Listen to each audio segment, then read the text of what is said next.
Well, the next thing is buyer research. And this is the part where it all gets filtered. And you start in private equity with 8,000 firms, and how do you bring it down? Well, it's not that complicated. It starts with the outside advisors clearly understanding and agreeing this is what your goal is.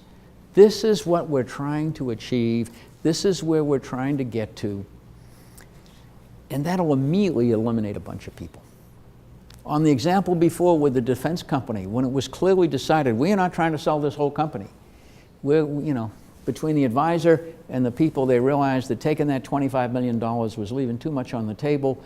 We're going to go out and find somebody that has expertise in this industry, that brings that expertise as well as their money, and we're going to use them to get us to the promised land. That just cut the universe from 8,000 down to about 50 instantly. Maybe even half that. And the outside people knew who those people were, and that was extremely important.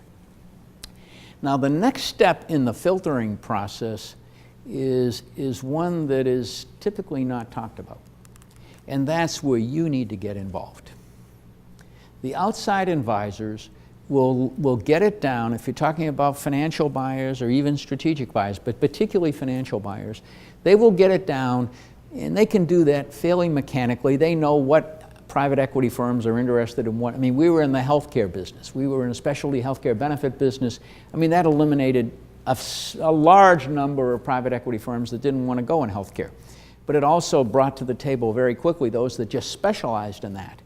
And the firm that we ultimately went, probably half their business is related to healthcare. But we got it down to originally to about 4 firms, based upon that kind of screening that was done by the outside advisor. How did we pick TA? We picked it because the board of advisors said to me, the board of directors of Comp Benefits said, you and Phyllis need to get on the phone, get on airplanes, go visit these people, talk to these people, and figure out which one of them is most compatible to you.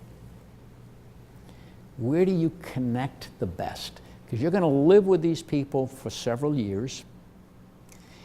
They may not be in your business every day, but you're going to live with them. You're going to be on the phone with them. They're going to be they're going to run your board meetings. They're going to be talking to you all the time.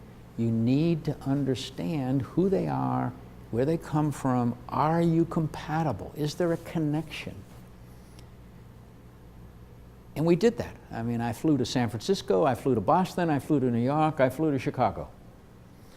Phyllis did the same thing. We individually went and talked to all these people, and we got to know them. And we narrowed it down to 2 that we liked, and then ran a competition and took the one that gave us the best deal. That whole process took months.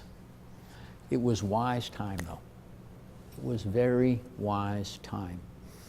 And before you go for those interviews, though, I would encourage you to talk to some people that have done the same kind of thing and know the right questions to ask. Some of the questions you got to ask is, how often are you going to be visiting our company? If the answer is, well, we'll probably have somebody that will be in your company as a full-time person, we'll put them there. I wouldn't have liked that. That was not exciting to me, because one of them actually said that. We really think it's important that we put at least one person in your company that's there to sort of be our representative. That didn't work. Now, they've had a good track record. They're pretty successful investors. It works for them. The 2 that we got it down to said, the day we have to have somebody in your company every day, that is a really bad day for us. We don't have enough people to do that. That's a failure. I like that answer. And then, not only do you talk to them, you follow up the conversation. Not only did we talk to these 4 private equity firms, but we talked to 3 or 4 CEOs of companies they had invested in. I know this will shock you, but a private equity person may say something different than reality.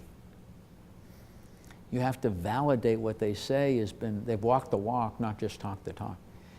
I get calls all the time, literally 2 or 3 times a year now, sometimes 2 or 3 times a quarter, from people that are considering TA as a company to invest in them. They want to know about the 2 or 3 people that are still there that invested in our company very successfully. And they're using me as a reference. And I would encourage you to do the same thing as part of your due diligence. Talk to the principal who's going to be the primary investor, and talk to CEOs that have interacted with that principal. Ask that principal, what boards, what companies that your company is invested in, on what boards have you been on? And then call the CEOs of those companies.